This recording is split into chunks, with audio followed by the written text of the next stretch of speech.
বিসমিল্লাহির রহমানির রহিম। সম্মানিত সভাপতি, আমাদের মাঝে উপস্থিত রয়েছেন ঢাকার রাজপথের আন্দোলন সংগ্রামে পরিচিত মুখ, ঐতিহ্যবাহী সরকারি তিতুমির কলেজের সাবেক সফল সভাপতি, বাংলাদেশ জাতীয়তাবাদী ছাত্রদল কেন্দ্রীয় সংসদের বিপ্লবী সহ সভাপতি আরিফুর রহমান ইমদাদ আমাদের মাঝে উপস্থিত রয়েছেন। ঢাকার রাজপথে আন্দোলন সংগ্রামে শহীদ জিয়ার হিরণময় হাতিয়ার, ঐতিহ্যবাহী বিদ্যাপীঠ ক্রাইস্টের অক্সফোর্ড ঢাকা বিশ্ববিদ্যালয়ের মেধাবী ছাত্র, জাতীয়তাবাদী ছাত্রদল কেন্দ্রীয় সংসদের বিপ্লবী যুগ্ম সাধারণ সম্পাদক, আন্দোলন সংগ্রামের পরিচিত মুখ আমার স্নেহভাজন মোস্তাফিজুর রহমান রুবেল আমাদের মাঝে উপস্থিত রয়েছেন। জাতীয়তাবাদী যুবদল ধানইচাপা শাখার বিপ্লবী সভাপতি, মৃত্যুঞ্জয়ী যুবনেতা জনাব তোফাজ্জল হোসেন আমাদের মাঝে উপস্থিত রয়েছেন। জাতীয়তাবাদী স্বেচ্ছাসেবক দল ২ নং ধানইচাপা ইউনিয়নের বিপ্লবী আহ্বায়ক জসিম মোল্লা আমাদের মাঝে উপস্থিত রয়েছেন। জাতীয়তাবাদী ছাত্রদল তেলিখালী ইউনিয়ন শাখা বিপ্লবী সভাপতি, রাজপথে আন্দোলন সংগ্রামের বিগত 15টি বছর যিনি লড়াই করেছে, সংগ্রাম করেছে, আমাদের অত্যন্ত স্নেহভাজন ছোট ভাই জনাব রাহাত পঞ্চায়েত আমাদের মাঝে উপস্থিত রয়েছেন।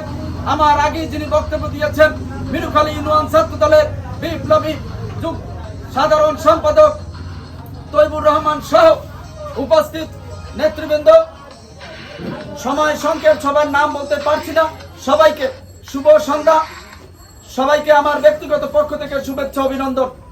আজকে এমন একটি পরিবেশে আমরা এখানে উপস্থিত হয়েছি, একটি ফ্যাসিবাদ মুক্ত বিগত 15টি বছর দুঃশাসন, নির্যাতন, নিপীড়নের মধ্য দিয়ে আমরা আমাদের সময়কে অতিবাহিত করেছিলাম। এখানে যারা উপস্থিত রয়েছেন আমার মুরব্বী এবং ছাত্র জনতা, সবাই কোনো না কোনো ভাবে বিগত 15টি বছর দুঃশাসন, নির্যাতন, নিপীড়নের শিকার হয়েছেন। কেউ আর্থিকভাবে, কেউ শারীরিকভাবে, কেউ মানসিকভাবে এখানে নির্যাতিত, নিপীড়িত হয়েছেন। আপনারা জেল, জুলুম, হামলা, মামলা, নির্যাতনের শিকার হয়েছেন। এখানে আমার মিজান রয়েছে, তাকে কারারুদ্ধ করেছে। এখানে যুব দলের আহ্বায়ক রয়েছে, তাকে 20টির বেশি মামলা দিয়ে তাকে হেরেস করা হয়েছে। এই মামলা, হামলা, নির্যাতন, নিপীড়ন থেকে আজকে যারা মুক্তি দিয়েছেন, এই 2 সেনাপতি যারা রাজপথে আন্দোলন সংগ্রাম করেছে, পুলিশের সামনে চোখে চোখ রেখে ঢাকার রাজপথে গুলি, টিয়ার সেলকে উপেক্ষা করে এই হাসিনার বিরুদ্ধে লড়াই সংগ্রাম করেছে। ঢাকার রাজপথে তাদের যে অবদান, সেটা যদি আমরা চোখে না দেখি আপনারা বিশ্বাস করবেন না। আমি খুব কাছ থেকে দেখেছি এই 2 রাজপথের শহীদ জিয়ার যে আদর্শের সৈনিক, তারা রাজপথে আন্দোলন সংগ্রাম করেছে, জেল, জুলুম, হামলা, মামলা, নির্যাতনের শিকার হয়েছেন। 2 জন নেতাই বারবার কারাবরণ করেছে। রাজপথ থেকে তাদেরকে পুলিশ গ্রেফতার করেছে, নিষ্ঠুর নির্যাতন করেছে, তাদেরকে রিমান্ডের নামে নির্যাতন করা হয়েছে, কিন্তু রাজপথ ছেড়ে যায়নি। 2 জন আপনারা জানেন, অতি পরিচিত। আমি তাদেরকে ভান্ডারিয়ার সন্তান হিসাবে মনে করি না, বা ভান্ডারিয়ার ভান্ডারিয়ার নেতা হিসাবে তাদেরকে আমি মূল্যায়ন করি না। তাদেরকে মূল্যায়ন করছি সারা বাংলাদেশের ছাত্র রাজনীতির আইকন হিসাবে। তারা ঢাকার রাজপথকে প্রকম্পিত করেছে, হাসিনার বিরুদ্ধে লড়াই করেছে, আন্দোলন করেছে, সংগ্রাম করেছে। আমি আগামী দিনে এদের 2 জনেরই উজ্জ্বল ভবিষ্যৎ কামনা করি। 2 জন অত্যন্ত ভালো ফ্যামিলির ছেলে, আপনারা 2 জনের ফ্যামিলি জানেন। তারা 2 জনেই একটি ভালো বিশ্ববিদ্যালয় এবং একজন ভালো কলেজের স্টুডেন্ট, শিক্ষায়, সুশিক্ষায় শিক্ষিত। তারা যদি চিন্তা করত আমরা আরাম আয়েশে দিন কাটাবো, আমরা ভালো একটা চাকরি নিয়ে আমরা আমাদের জীবন গড়ব, তারা যদি সেই চিন্তা করত, তাহলে তারা কিন্তু আরাম আয়েশে থাকতে পারত। কিন্তু তারা আরাম আয়েশে থাকেনি। তারা রাজপথে আন্দোলন সংগ্রাম করেছে, পুলিশের সামনে যুদ্ধ করেছে, লড়াই করেছে।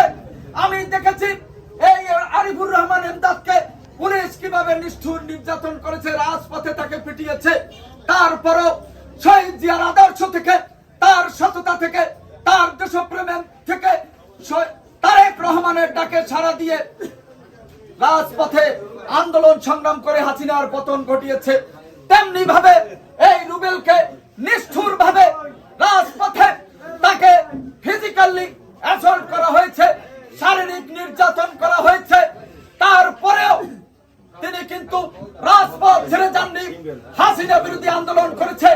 রুবেল আপনারা জানেন অত্যন্ত মেধাবী ছাত্র, তিনি 2টি সরকারি চাকরি পেয়েছিল। আমি রুবেলকে বলেছিলাম রুবেল তুমি চাকরি করো, কিন্তু রুবেল বলছে ভাই আমি চাকরি করব না। আমি বলছি তাহলে তুমি পরীক্ষা কেন দিলা? ভাই আমি মেধা যাচাইয়ের জন্য আমি পরীক্ষা দিয়েছি। আমি তারেক রহমানের ডাকে সাড়া দিয়ে এই হাসিনা বিরোধী আন্দোলন, হাসিনাকে পতন না ঘটিয়ে আমি ঘরে ফিরবো না, রাজপথ ছেড়ে যাব না। রুবেল তার কথা রেখেছে, এমদাদ তার কথা রেখেছে। রাজপথে আন্দোলন সংগ্রামের মধ্য দিয়ে তিনি এই অবৈধ অগণতান্ত্রিক বাকশালী ভোট ডাকাত মাফিয়া সরকারের পতন ঘটিয়েছে। পতন ঘটালে কি হবে? এই দোষরা এখনো থেমে নেই। এই ভোট ডাকাতরা এখনো নানান ষড়যন্ত্র চক্রান্ত করছে।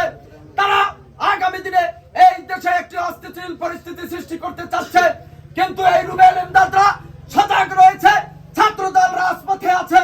তারেক রহমানের নির্দেশে আগামী দিনে ভোটের অধিকার প্রতিষ্ঠা করে ইনশাআল্লাহ এ দেশের জনগণের সরকার প্রতিষ্ঠা করে তারপরে তারা ঘরে ফিরবে। এই আহ্বান রেখে, এই প্রত্যাশা রেখে তাদের দুজনের উজ্জ্বল সম্ভাবনাময় উজ্জ্বল ভবিষ্যৎ কামনা করে আমি আমার বক্তব্য শেষ করার আগে ইতিমধ্যে আমাদের মাঝে উপস্থিত হয়েছেন এই মঠবাড়িয়ায় আন্দোলন সংগ্রাম ছাত্র দলের আন্দোলন সংগ্রাম সুসংগঠিত করেছে মিরুখালী ইউনিয়ন ছাত্র দলের বিপ্লবী সভাপতি, আমাদের বারবার কারা নির্যাতিত ছাত্র নেতা আমাদের মাঝে উপস্থিত হয়েছেন। মিরুখালী ইউনিয়ন ছাত্র দলের বিপ্লবী সভাপতি ইমরান আমাদের মাঝে উপস্থিত হয়েছে। করতালির মাধ্যমে ইমরানকে স্বাগত জানাই। আন্দোলন সংগ্রামের মধ্য দিয়ে বাংলাদেশ জাতীয়তাবাদী দল আগামী দিনে সরকার গঠনের মধ্য দিয়ে আমরা এদেশের মানুষের সেবা করব, মানুষের অধিকার প্রতিষ্ঠা করব। আমাদের যে ভোট ডাকাতি করেছে, বাংলাদেশের টাকা লুটপাট করে বাংলাদেশের বাইরে তারা আজকে বেগমপাড়া করেছে, সেখান থেকে এই জাতিকে একটি সুন্দর বাংলাদেশ উপহার দেব, বৈষম্যহীন বাংলাদেশ আমরা বিনির্মাণ করব। এই আশাবাদ ব্যক্ত রেখে এমদাদ এবং রুবেল সহ সকলের সুস্বাস্থ্য কামনা করে আমি আমার বক্তব্য শেষ করছি। আল্লাহ হাফেজ। বাংলাদেশ জিন্দাবাদ, রুবেল এমদাদ জিন্দাবাদ। সকলকে ধন্যবাদ।